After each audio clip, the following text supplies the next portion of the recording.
नमस्कार, माझे नाव कारस दिलीप सातपुते. मी आज तुम्हाला शिवरायांविषयी एक कथा सांगणार आहे. कैलासाच्या माथी जरी शिवशंकर विराजले, बघा मराठ्यांच्या कुशीत माझे शिवराय गरजले. टाप मारता जुदली तलवारीची पाती, टाप मारता जुदली तलवारीची पाती, येथे जुळली माझ्या मराठी मनामनांची नाती, मनामनांची नाती. स्वराज्याचा पुरावा देत आहे माझा एक एक कडा, स्वराज्याचा पुरावा देत आहे माझा एक एक कडा, येथेच सांडला गड्या शत्रूच्या रक्ताचा सडा, शत्रूच्या रक्ताचा सडा.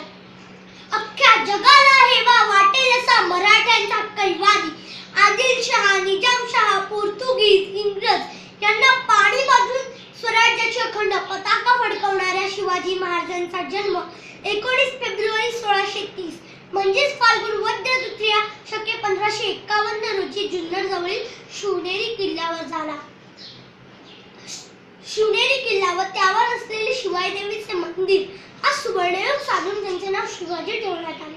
नावाप्रमाणे जीवाशी खेळले आमचे शिवाजी. शिवाजी महाराज कधीच हार मानत नसत. शिवरायांनी गनिमी कावा, दृढ इच्छाशक्ती, विश्वासू सवंगडी या जोरावर शत्रू बलाढ्य असून हिंमत सोडली नाही. काळ कठीण होता पण स्वाभिमान सोडला नाही. कधी शक्तीने तर कधी युक्तीने ते अनेक पराक्रम करत गेले. त्यांचे तेच पराक्रम सह्याद्रीच्या कानाकोपऱ्यातून घुमू लागले. पण त्यामुळे आदिलशाही दरबारात चिंतेचे वातावरण निर्माण झाले.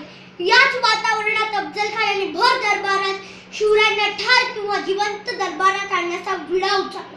सगळीकडे अख्ख्या दरबारात शांतता पसरून गेली. अफजल खान म्हणजे तुफान ताकदीचा, हातांनी पोलादी पहार वाकविणारा, भल्याबुरा कोणत्याही मार्गाने आपले काम पार पाडणारा एक. पण तो प्रचंड सैन्यबळ व शस्त्रे घेऊन शिवरायांवर चालून आला. वाटेत येणारी सगळी हिंदूंची धर्मस्थळे, मंदिरे, देवस्थाने तो नष्ट करू लागला. ही गोष्ट शिवरायांना कळताच त्यांच्या मनात विचार आला, अफजल खानाची शक्तीपेक्षा युक्तीनेच लढा द्यायला हवा. अफजल खानाशी शक्तीपेक्षा युक्तीनेच लढा द्यायला हवा. म्हणून शिवराय प्रतापगडाकडे रवाना झाले व प्रतापगडाकडे रवाना झाली ही बातमी अफजल खानाला कळताच त्यांनी युक्तीने प्रेमळपणाची सोंग घेऊन शिवरायांना पत्रात लिहिले की तुम्ही मला माझ्या मुलासारखे भेटायला या. आमचे किल्ले आम्हाला परत द्या. मी तुम्हाला बादशहाकडनं जागीर देववितो.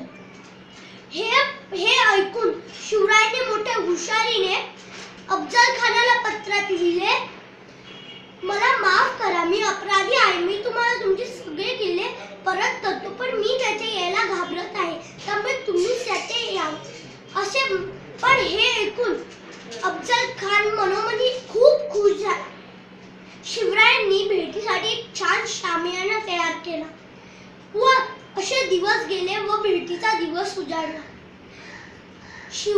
मग शिवरायांनी प्रथम भवानी देवीचं दर्शन घेतले व जिजामातेचा आशीर्वाद घेतला व आपला खास पोशाख करून एक शामियानाकडे निघाले.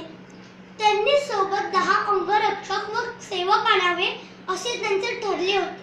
पण अंगरक्षक हे ठरलेल्या ठिकाणी दूर ठेवून द्यायचे असेही त्यांचे ठरले होते. मग शिवराय जेव्हा शामियानात पोहोचले तेव्हा अफजल खानाने शिवरायांना आलिंगन दिले व आपल्या हाताच्या बगलेत त्यांची मान दाबून पुढच्या हाताने त्यांच्या पाठीवर कटाऱ्याचा वार केला. पण अंगाच्या आत चिलखत असल्यामुळे शिवराय बचावले. मग शिवरायांनी खानाचा डाव ओळखला व त्यांनी खानाच्या पोटात वाघनखांचा मारा केला व अस्तनीत बिछवलेला बिछावा अफजल खानाच्या पोटात खुपसला व या अल्लाह, दुश्मन ने मुझसे दगा किया, दुश्मन ने मुझसे दगा किया असे म्हणत खान खाली कोसळला.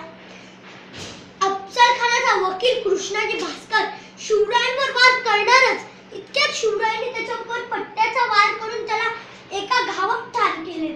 ही दाणादाण ऐकून बडा सय्यद तिकडे चालत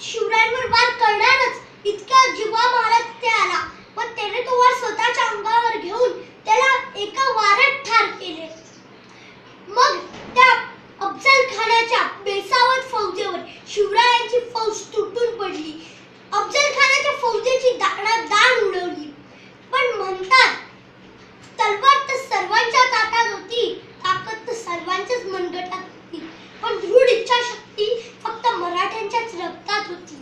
एक आदर्श पुत्र, सावध नेता, कुशल संघटक, लोककल्याणकारी प्रशासक, सज्जनाचा कैवारी, दुर्जनाचा पदनकार, एका नव्या युगाचा निर्माता, असे शिवरायांचे अनेक गुण घेण्यासारखे आहेत. मग या लाडक्या राजाला आजही लोक आठवण म्हणतात. पोरादी बुटलीचा जे हत्तीचे बळ बाकी आहे, रक्तातला लावा आजही उकळत आहे. आमच्या मनात शिवबा तसाच आहे, तसाच आहे,